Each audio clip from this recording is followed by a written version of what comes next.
result of this is that without expertise in the Iraqi oil ministry, of course it was further damaged by the sectarian conflict, especially in 2005, 6, 7. A lot of senior oil experts and oil officials were kidnapped or killed during that period. Many more left the country, fled for their lives. But what's left is a rump of an oil ministry that doesn't have any expertise in oil. And what does this mean? Let me give an example. The largest currently producing field is called Romania. It's in the south near Basra. And that is now being run by a consortium of BP and the China National Petroleum Corporation. Under the contract, BP and CNPC get paid a fee, which is their profit, but they make the decisions about who to hire to carry out the services, and like drilling, like installing pumps, like putting in place rigs, pipes, etc. So they subcontract all of these activities. And they get reimbursed the cost of that in full. Now, what often happens in these cases is companies inflate the costs a bit, they get their own cut. And so to make sure that doesn't happen, the host government side, in this case the Iraqi side, is required to approve major expenditures on the project. Now, during the course of the second half of 2009, after the contract was awarded to BP in June of 2009, BP renegotiated the contract in secret with the Iraqi government. At that stage, they were the only company that was in the running for getting a contract, and they very much had the upper hand.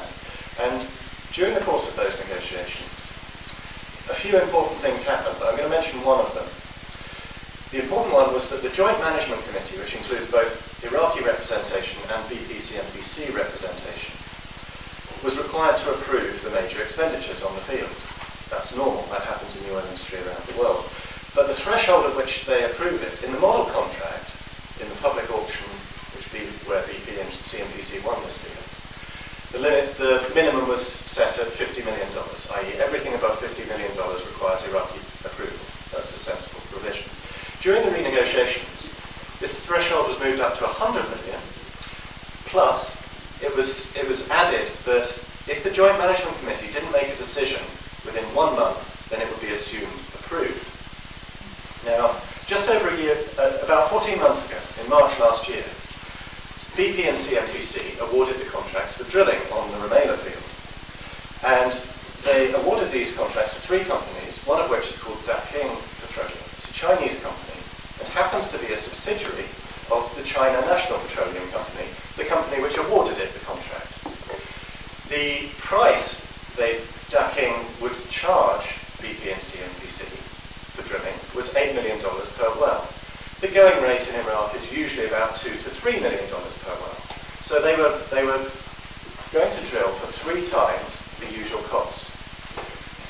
BP and CNPC, because this was over $100 million, this contract, presented it to the Joint Management Committee, and the Iraqis on it said, that sounds a bit high. Are you sure that's right? And BP and CNPC said, okay, go and check it. So the Iraqi members of the committee went off to find their experts, and they couldn't find any experts because the experts had all left.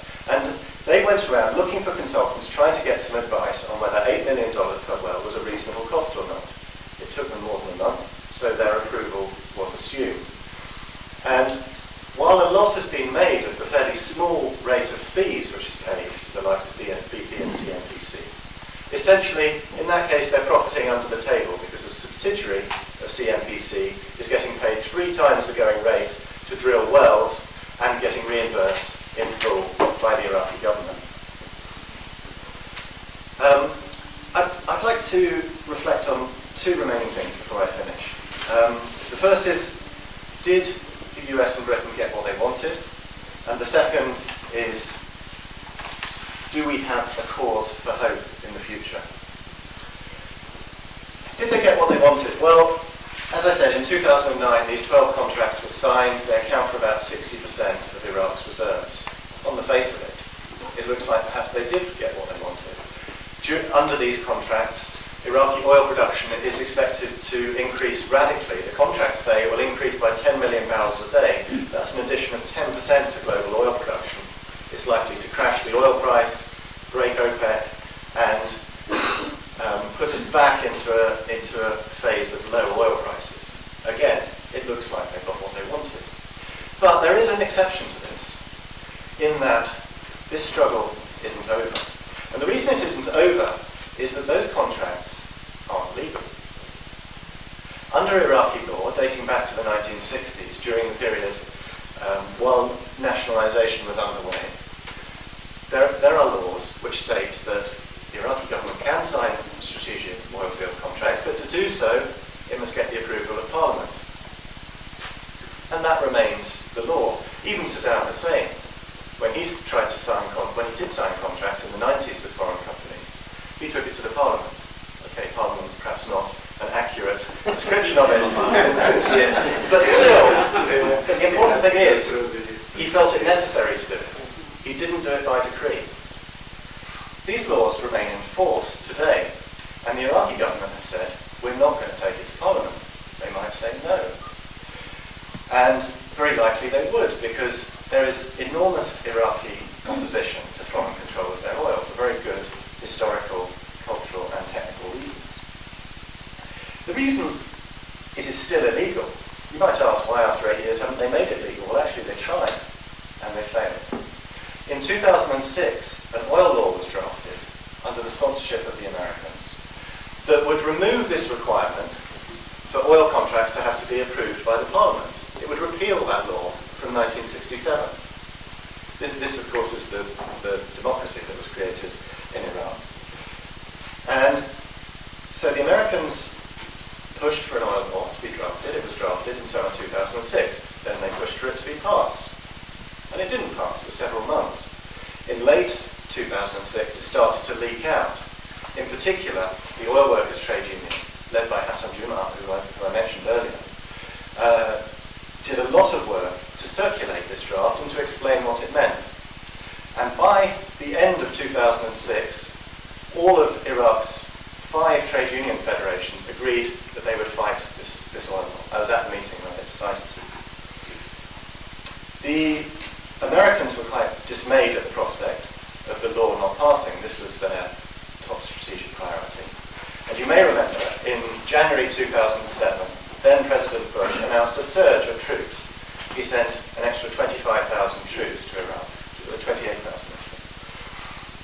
Alongside the sending of extra troops, he said he issued a series of benchmarks. These are things that the Iraqi government must do. So and number 1 of these was passage of this oil law, which would take away from Parliament the right of scrutiny of major oil deals. This was very much part of the surge strategy. And over those months, increasing pressure was put to bear on the Iraqi politicians to pass this law. They were told that there would be no more aid from the US, no more reconstruction funds. They were told that reduction of the debts incurred by Saddam Hussein for the wars he fought and for his building of palaces, those debts would only be reduced if an oil law were put in place. They even threatened to bring down the government of Nouri al-Maliki, which they could do because that government only existed as long as it was supported by the occupation. In the end, they stepped back from it when they realised they didn't have an alternative. But over those months of 2007, despite all that pressure, they failed. They didn't pass an oil law. The organising by the trade unions, first by the Oil Workers Union in 2006, spreading to the other unions in December 2006, it spread to the oil experts who'd been running Iraq's oil ministry. They came out against it, over 60 of them, in February 2007. After that, it spread to other civil society groups, and it started to spread to the Parliament. And by summer 2007, there was a majority of the Parliament that was against this law. This was a result of a grassroots campaign in Iraq, started and led by trade unions.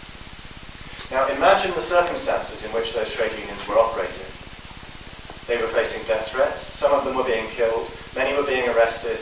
They were under enormous pressure of a military occupation and a sectarian war.